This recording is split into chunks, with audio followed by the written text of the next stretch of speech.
തന്നോട് ചോദിച്ചില്ലടോ. ഒരാൾ ചോദിച്ചാൽ മതി, ഒരാൾ ചോദിച്ചാൽ അത് എന്റെ അനുഭവത്തിൽ അതുണ്ട്, അത്ര മാത്രമേ. ഇനി കൂടുതൽ അതിനെ പറ്റി ചോദിക്കാം.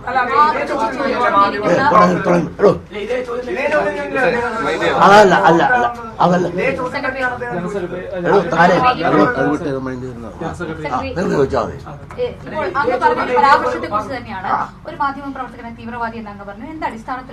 അത് തീവ്രവാദ പ്രവർത്തനങ്ങൾ കൊണ്ട് അറിയാവുന്നതുകൊണ്ട്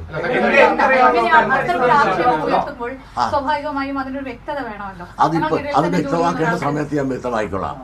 പ്രവൃത്തി കൊണ്ടാണ് അറിയുന്നത്.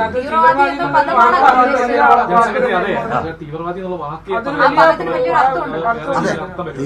എന്ന് പറഞ്ഞാൽ മതതീവ്രവാദി എന്നുള്ളതല്ല. അയാൾ ആരായിരുന്നു എന്നും അയാൾ MSFന്റെ പ്രവർത്തനമായിരുന്നു. തന്നോട് ചോദിച്ചില്ലടോ. ഒരാൾ ചോദിച്ചാൽ മതി, ഒരാൾ ചോദിച്ചാൽ അത് എന്റെ അനുഭവത്തിൽ അതുണ്ട്, അത്ര മാത്രമേ. ഇനി കൂടുതൽ അതിനെ പറ്റി ചോദിക്കാം. ഒന്നുമില്ല അന്നത്തെ വേറെ ഒന്നും വേണ്ട.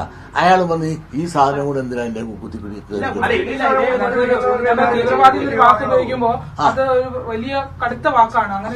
കടുത്ത വാക്കാണെന്ന് നിങ്ങൾക്ക് തോന്നുന്നെങ്കിൽ എനിക്ക് തോന്നിയിട്ടില്ല. അതല്ല നമ്മുടെ കൂട്ടത്തിൽ നിൽക്കുന്ന ഒരാള് സ്വാഭാവികമായിട്ടും ഒരാള് ചോദ്യങ്ങൾ ചോദിക്കാനുള്ള ഒരു അവകാശവും ഇത് ഉള്ളതുകൊണ്ട് അത് ഞാൻ ചോദിക്കേണ്ട രീതി ചോദിക്കണം. ഒരാള് ചോദ്യം ചോദിച്ചോണ്ടിരിക്കുമ്പോൾ ഇടക്ക് കയറി വന്ന് ഇങ്ങനെ അല്ല, ഒരു ചോദ്യം ചോദിച്ചിട്ടില്ല. അടുത്ത ചോദ്യം ഒരു മറുപടി തരാൻ ഞാൻ വേറൊരാൾ നിങ്ങൾ ഇതുപോലെ ചോദിച്ചോണ്ടിരിക്കുമ്പോൾ ഇയാൾ കയറി ഇങ്ങനെ വിളിക്കുന്നു. എനിക്ക് ഇടതുപക്ഷ ഗവൺമെന്റിന്റെ കാലത്ത് അപേക്ഷ കൊടുത്തിട്ട് ഞാൻ പറയും ഇവിടെ ഇരുന്നുണ്ട് നമുക്ക് ചർച്ച ചെയ്യാനുള്ള അല്ലെന്ന് ആദ്യം തൊട്ടേ പറയുന്നുണ്ട്. ശിവഗിരിയാണ്. എന്തിനാന്ന് ചോദിച്ചാൽ ഞാൻ ശിവഗിരി ഇരുന്നു മതവിദ്വേഷം പറഞ്ഞു ഒന്ന് വരുത്താനുള്ളതാണ് അവരുടെ ഉദ്ദേശം.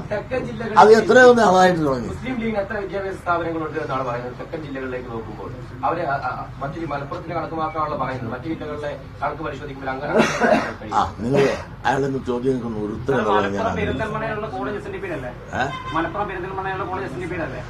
ഞാനത് പറഞ്ഞില്ല. എയ്ഡഡ് അല്ല, അൺഎയ്ഡഡ് ആണ്. അത് പറഞ്ഞില്ല. അൺഎയ്ഡഡ് കോളേജ് ഒരെണ്ണം സ്വാശ്രയ നമ്മുടെ